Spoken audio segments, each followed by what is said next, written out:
Hello, in this video I will show you how to set up VPN on POCO M7 Pro.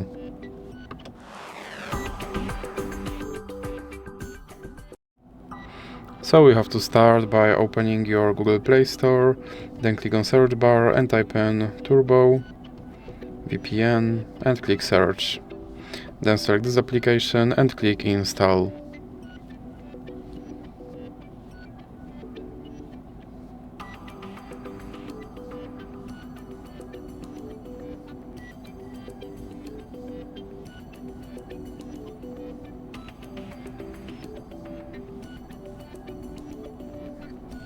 Now you can click open and then click agree and continue.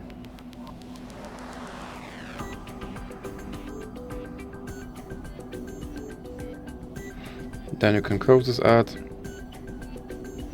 and then click allow. Now click consent and now click on this button to start your VPN and click OK. Then you can close this ad, and as you can see I'm connected to VPN in Canada. So that's it for this video. If you liked it, please remember to leave a like and subscribe.